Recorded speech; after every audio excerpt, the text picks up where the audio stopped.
الحمد لله رب العالمين يا رب لا تذرنا فردا وألحقنا بالصالحين وأشهد أن لا إله إلا الله ولي الصالحين وأشهد أن سيدنا وحبيبنا محمد رسول الله سيد الأنام وإمام المرسلين صلى الله على محمد وعلى آله الطيبين الطاهرين ومن تبعهم بإحسان إلى يوم الدين. أما بعد، فيا أيها الناس، أوصيكم ونفسي أولا بتقوى الله تعالى فقد فاز المتقون. Watukufu wa Kiislamu, nakuhusieni kama ninavyoihusia nafsi yangu juu ya suala zima na zito la kumcha Allah subhanahu wa ta'ala. Kwa hakika wamefuzu wale ambao wamcha Allah subhanahu wa ta'ala. Watukufu wa Kiislamu, tuko katika mwezi wa Shaaban, ikiwa leo ni mwezi 6, wiki ya kwanza katika mwezi huu wa Shaaban. Na Shaabani ni mwezi ambao wa karibu zaidi na mwezi mtukufu wa Ramadhani, mwezi ambao kila mmoja wetu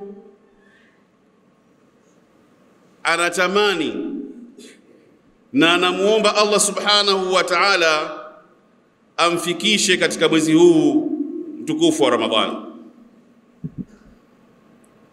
Tumuombe Allah subhanahu wa ta'ala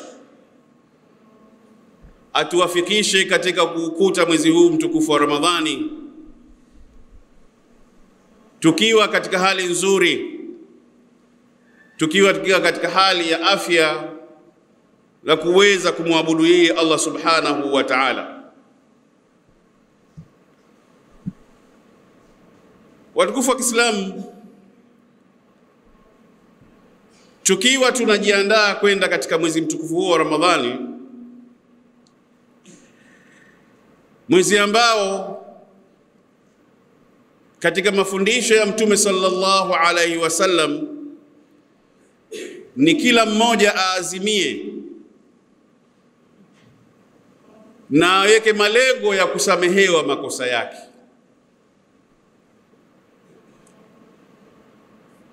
Allah subhanahu wa ta'ala tunamkosea kila uchao, asubuhi na jioni. Sasa Mtume sallallahu alaihi wasallam asema kwamba alihasara yule ambaye itaingia Ramadhani mpaka kutoka kwa Ramadhani isiwe ni sababu ya kusamehewa makosa yake. Kwa hivyo kama lengo la kusamehewa ni kusamehewa makosa yake, tumejipanga vipi? Lakini wakati sisi tunajiandaa na kumwomba Allah subhanahu wa ta'ala na kumtaka msamaha yeye na kwamba Allah atusamehe, je, sisi na viumbe wenzetu tumesha sameheana?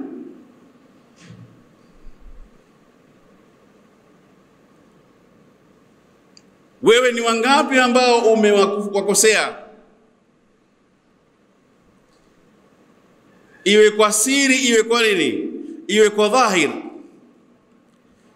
Sasa badala tu ya kukimbilia kumwomba Allah subhanahu wa ta'ala kwamba akusamehe makosa yake, basi hebu angalia ni nani ambaye umemkosa katika mwanadamu na umuombe msamaha, kwa sababu Allah subhanahu wa ta'ala kuna makosa ambayo umemfanya yeye moja kwa moja, haya hakuna tatizo. Lakini kuna makosa ambayo yapitia kwa mwanadamu, umemkosa mwanadamu mwenzako, ni jirani yako, sehemu yake ardhi umeimega kwa sababu tu wewe unataka ujenge geti.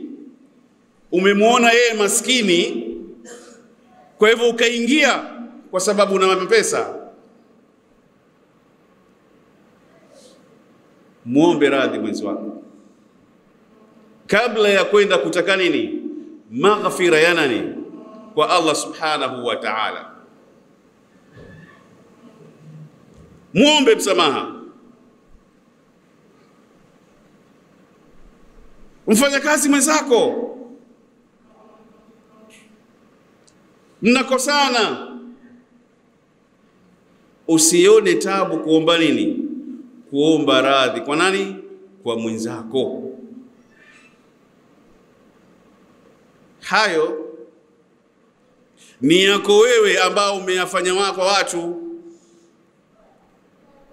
lakini katika matayarisho makubwa kuna watu wamekukosea wewe. Je, wewe uko tayari kuwasamehe? Umeshasamehe wale ambao wamefanya nini? Wamekukosea? Wakati wewe unataka msamaha wa nani? Wa Allah subhanahu wa ta'ala.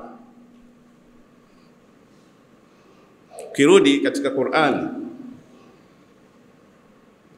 na tukitoa mfano huu mara nyingi watu utawasikia wanasema hao si mitume kwani?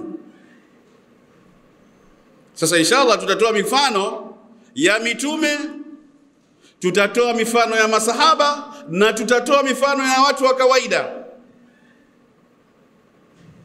ili Muislamu usipate ukakasi katika suala la kufanya nini? La kusamehe watu.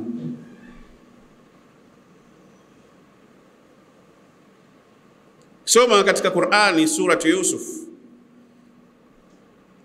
Nabiiullah Yaqub, mtoto wake Nabii Yusuf anaondoshwa katika macho yake kwa karibu miaka mingi sana. Wanaofanya kitendo hichi ni nani? Ni wanawe wa kuwazaa kabisa. Nabiiullah Yusuf mwenyewe na yeye anatiwa kisimani kabisa. Wanaomtia kisimani ni nani? Ndugu zake wenyewe kabisa. Ewe Muislamu ambaye umehasimiana na ndugu yako, unaona uzito gani kuweza kumsamehe ndugu yako? Kuna ukubwa ambao ni huu wa kutiwa ndani ya kisima mtoto mdogo kabisa.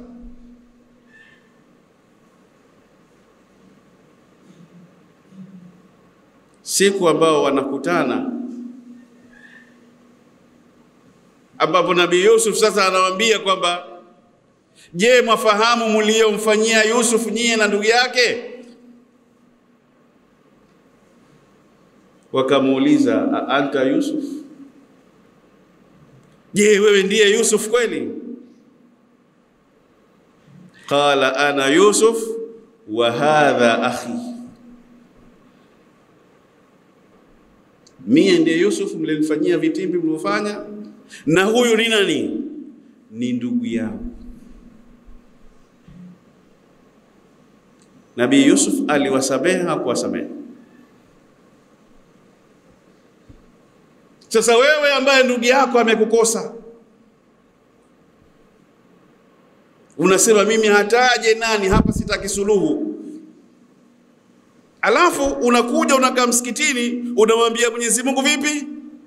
Ashhadu an la ilaha illa Allah, nastaghfirullah, nas'aluka aljanna wa na'udhu bika minan nar. Allahumma innaka afuwun tuhibbul afwa fa'fu anni. Lakini wewe kusamehe wenzako hutaki. wautaka msamaha wa Mungu, lakini ndugu yako mliotoka pamoja kumsamehe, watu wamemaliza nasaha, unasema mimi sisamehe kwa nini waliofanyia. Wewe mangapi umemfanyia Mwenyezi Mungu? Mangapi umemfanyia Mwenyezi Mungu? Hivi Allah sisi hajatukataza kuzini tukazini sisi? Na katika kosa ambazo yahtazu arshur rahman ghadaba, ni kosa gani? Zina. Allah hajatukataza sisi kuiba, sisi tukawa tunaiba, lakini anatuambia kul ya ibadi alladhina asrafu ala anfusihim la taqnatu min rahmatillah inna Allah yaghfiru dhunuba jami'a. Sasa wewe umefanya jambo gani ambalo ndugu yako watu wamemaliza nasaha? Nabii Yusuf anasema leo hakuna lawama, hakuna lawama.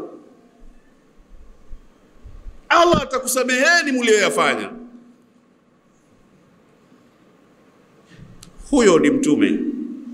Tuje katika kisa cha sahaba. Mtume sallallahu alaihi wasallam yuko na masahaba, anaingia sahaba, Mtume anasema atakayeingia sasa ni mtu miongoni mwa watu wa peponi. Anaonekana sahaba mmoja dhaifu kabisa, huwezi kuona kwamba basi anaingia katika nini, sio katika masahaba wakubwa pengine, mtu dhaifu anaingia. Muda mwingine Mtume anasema tena atakayeingia sasa ni mtu miongoni mwa nani, mwa watu wa peponi. Anaonekana sahaba yule anaingia tena.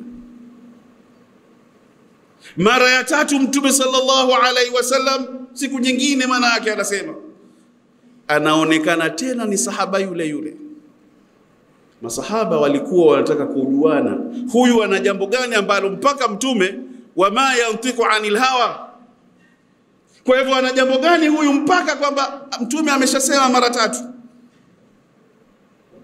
Sahaba mmoja Al-Jalil akenda kutaka kujifanya kwamba yeye ni mgeni ili aweze kukaa katika nyumba yake na kuona ni jambo gani huyu bwana afanya nalo. Siku ya kwanza amkuta vile tu. Baada ya kurudi msikitini kalala, labda leo kachoka. Yeye alidhani kwamba atakuwa na maibada makubwa usiku. Siku ya pili, siku ya tatu haoni tofauti. Kamwambia bwana, mimi nilokuja hapa bwana sina cha ugeni, mimi nimetaka kujifunza kutoka kwako kwa sababu Mtume ameyazungumza haya. Una jambo gani? Kamwambia mimi sina mambo kubwa kwa, lakini ninapokaa katika kitanda changu kutaka kulala. Sikiliza Muislamu, nikikaa nataka kulala, namsamehe kila ambaye aniyenikosa. Kila ambaye amenikosa mimi namwambia Allah nimeshafanya nini? Nimeshamsamehe. Na hizi ndio daraja za watu ambao ni wema mbele ya Allah subhanahu wa ta'ala. Si lazima kwamba uombe radhi ndio wewe usamehe. Ukiweza kusamehe bila ya wewe ni katika daraja kubwa kabisa. Allah anawasifu watu hawa, anasema walqadhimina alghaidha wal'afina 'anil nas. Alafu Allah akasema wallahu yuhibbu almuhsinin. Wakiwa na hasira wanazuia hasira zao, wakikosewa wanasamehe. Na Allah akasema hakika Mwenyezi Mungu ayowapenda watu watendao mema.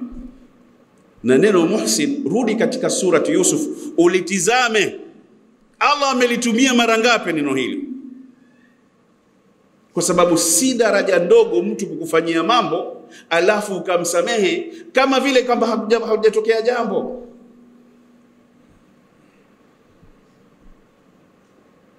hao waweza sema kwamba ni mitume, hao waweza sema kwamba ni nani? Ni masahaba. Sibilisi ukutia nini kwamba masahaba ati usinilinganishe na masahaba? Ndiyo, hatuwezi kulingana na masahaba. Mshairi anasema tashabbahu, jifananizeni, illa mtakunu mithlam, japo kwamba hamtokuwa kama wao, lakini watakiwa ufanye nini? Ujifananize na wao, kwa sababu inna tashabbuha, hakika kitendo cha kujishabihisha wewe lilkirami, na watu nini? Na watu wema, falahu, ndio kufanya nini? Ndio kufanikiwa. Miaka karibuni umenipita ule mwaka, lakini miaka hii 2000 na mwisho kulitokea mauaji makubwa, kama tunafuatilia habari kwenye mitandao, katika nchi ya New Zealand. Kuna gaidi mmoja ameingia katika nini? Msikiti siku ya Ijumaa.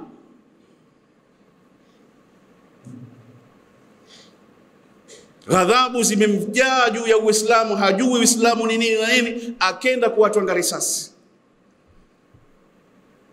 Miongoni mwa waliouliwa alikuweko mwanamke mmoja na watoto wake. Wenzetu wanapokwenda msikitini wanakwenda kama familia, sababu wako nje. Kwa hivyo siku ya Ijumaa ni siku ambayo wanaitumia katika mambo yao mengi kabisa. Sasa huyu mwanamke alikuwa na mumewe, si sahaba jamani, na hakuishi karne za masahaba wala za baada ya masahaba. Anaishi katika karne hii ambayo tuwasema kwamba ni 21st century. Huyu bwana Mungu amempa mtihani, ni kilema.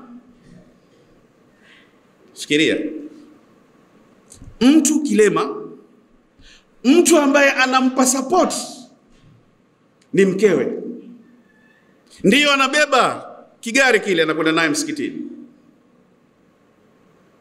Watoto wake ameshategemea kwamba watoto wangu watakuja kumsaidia nani?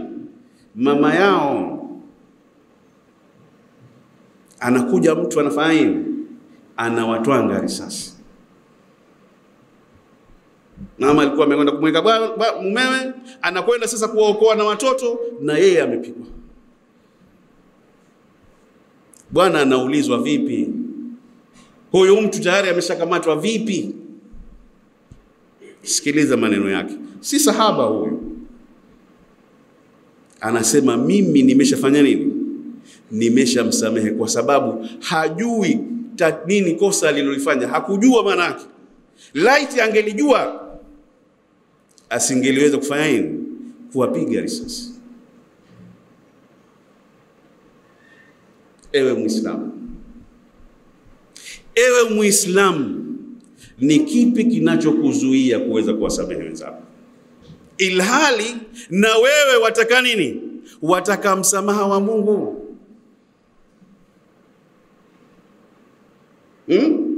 Kitu gani kinachokuzuia? Kwamba mfanyakazi mwenzako amekufa ukasema mimi huyu bwana twende tutalipata chini ya mkunazi. Wewe unajua kweli mkunazi wewe? Unayajua aliyoko chini ya mkunazi kweli? Kwa nini usisamehe hapo mbele, kabla ya kufika huko mbele haki? Allah asema yauma yafirru almar'u min akhihi wa ummihi wa abihi.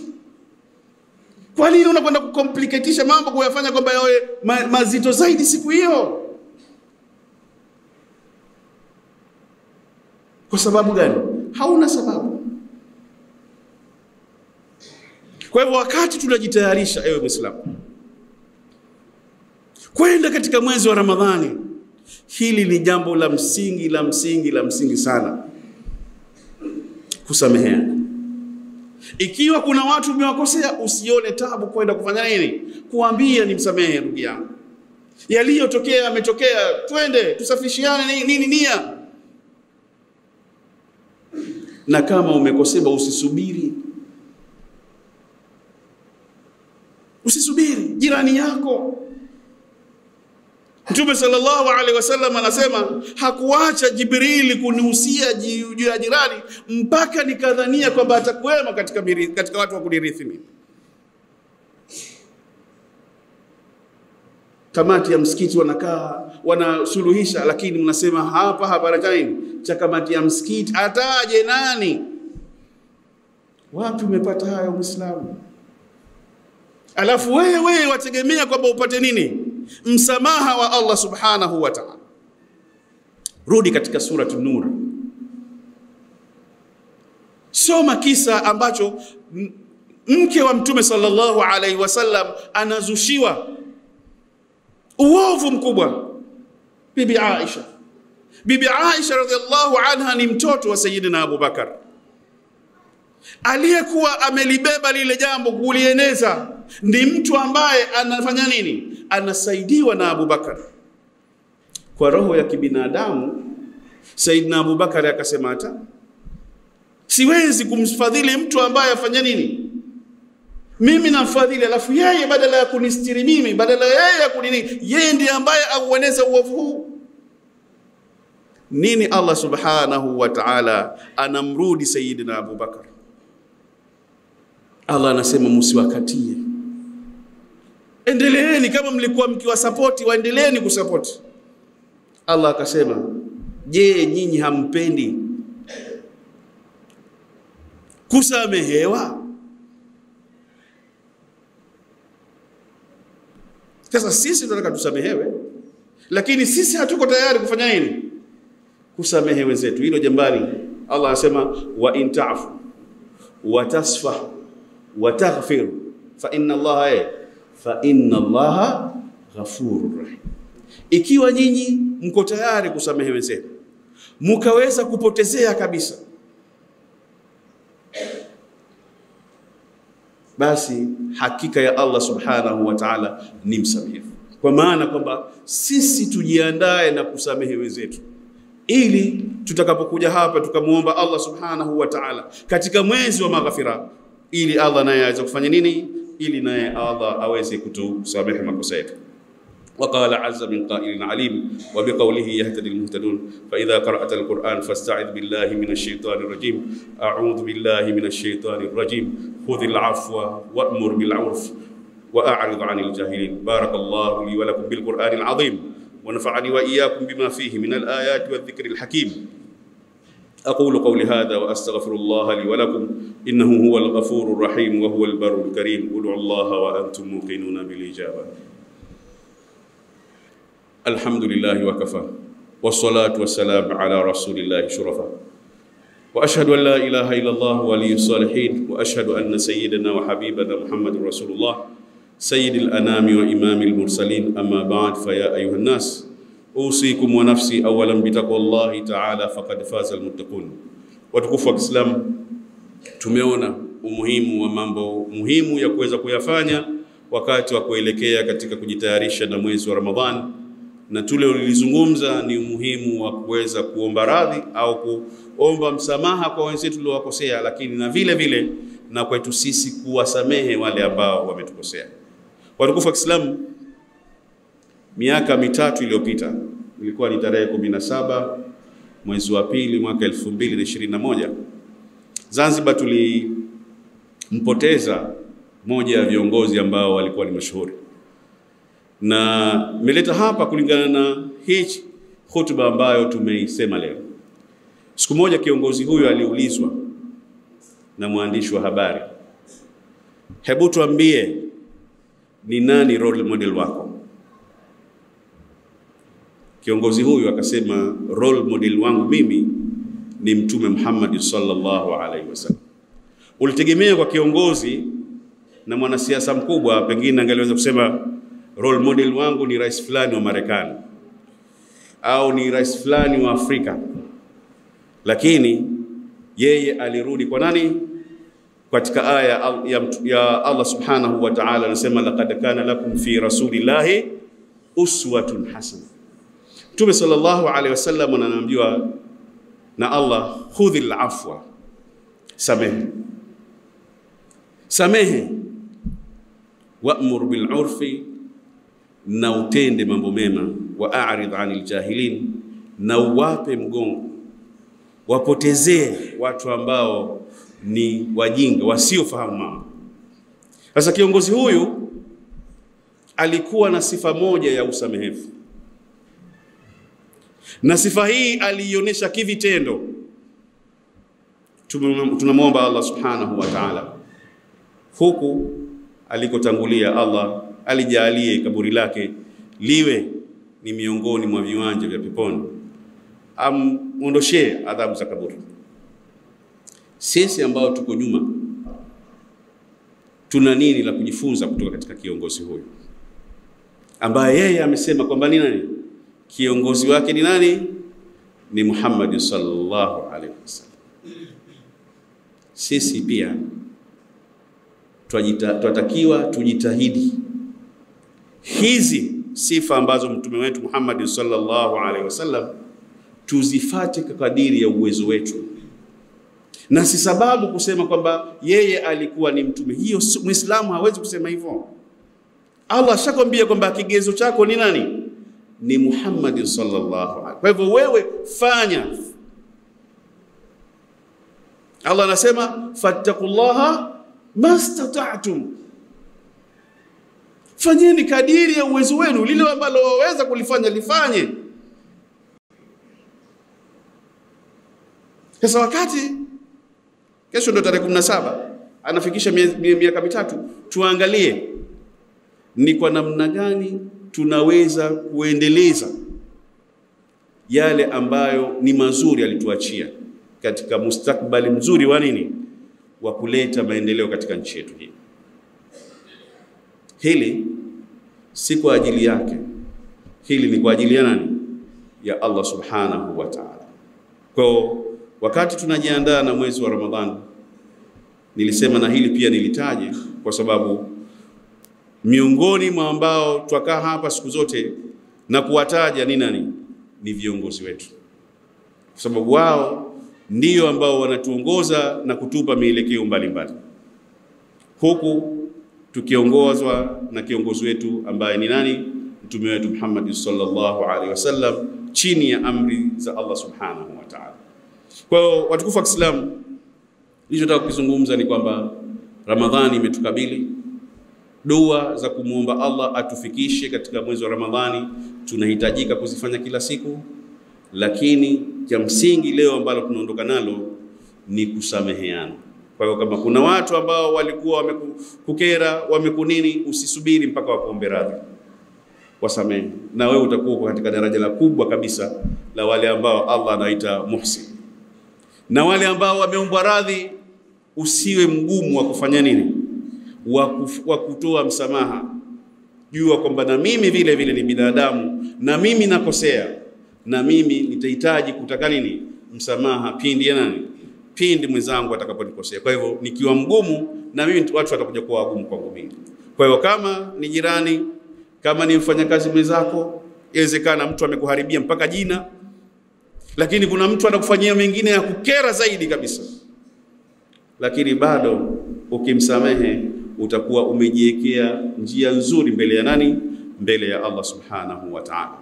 Inna Allaha wa malaikatahu yusalluna 'ala an-nabi ya ayyuhalladhina amanu sallu 'alayhi wa sallimu taslima. Allahumma salli 'ala Muhammad wa 'ala ali Muhammad kama sallaita 'ala Ibrahim wa 'ala ali Ibrahim wa barik 'ala Muhammad wa 'ala ali Muhammad kama barakta 'ala Ibrahim fil 'alamin innaka Hamidum Majid.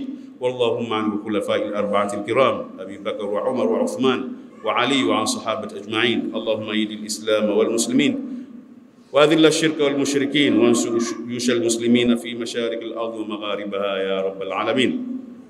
اللهم بلغنا رمضان، اللهم بلغ رمضان. اللهم اغفر للمؤمنين والمؤمنات والمسلمين والمسلمات الأحياء منهم والأموات. عباد الله، إن الله يأمر بالعدل والإحسان